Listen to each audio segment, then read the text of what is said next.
Mr. Speaker, in the last few years in interviews on the economy, I've been asked what I would do if I were in charge. In answering the question, I usually started with explaining the errors we made that gave us the crisis. The interviewer frequently responded by saying that he wasn't interested in the cause of the problems, only what we should do now to correct it. This is a typical attitude in Washington, but we cannot expect correct policies to be implemented if we don't understand the cause of the crisis. Instead, we have pursued all the wrong policies. Let me list a few mistakes we have made. We have failed to recognize the true cause of the crisis. Instead, free markets and not enough regulations and central economic planning have been blamed. We continue to listen to and give too much credibility to the very people who caused the crisis and failed to predict the onset. A massive single-year debt increase of $2 trillion and a $9 trillion stimulus by Congress and the Federal Reserve verges on madness. This has entailed taxpayers being forced to buy worthless assets, propping up malinvestments, not allowing the liquidation of bad debt, bailing out privileged banking, Wall Street, and corporate elites. We promote artificially low interest rates, which eliminates information that only the market can provide. Steadily sacrificing economic and personal liberty is accepted as good policy. Socializing American industry offers little hope that prosperity will soon return. Inflating the money supply over 100% is no way to restore confidence to a failing financial system. Expect huge price increases in the future. We have set the stage for further expanding the money supply many folds over through fractional reserve banking.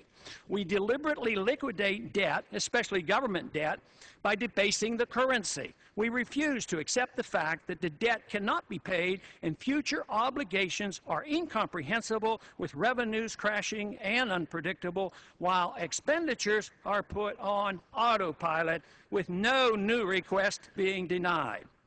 There's an attitude that the deficit and inflation can be dealt with later on, yet tomorrow will be here sooner than later. Plans are being laid for a super regulator, even if it takes a worldwide government organization like the IMF to impose it.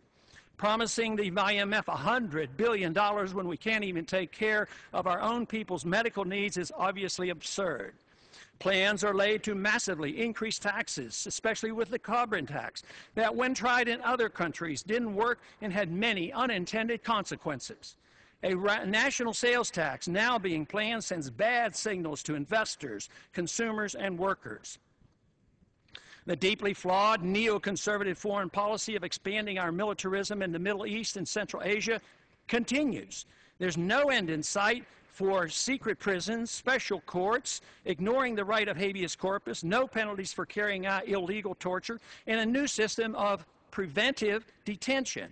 We continue to protect the concepts of state secrets and presidential signing statements. We're enlarging Bagram prison in Afghanistan, and there's no cessation of the senseless war on drugs. Indeed, as former Vice President Dick Cheney has said, we're in greater danger today than under the Bush administration. But it's not because we're not following the Cheney-Bush foreign policy of preventive war, but rather because we are. The Bush doctrine on war is still in place, and the economic failures of the previous administration are being continued and expanded. The policies required to provide a solution to this catastrophic crisis we face are available.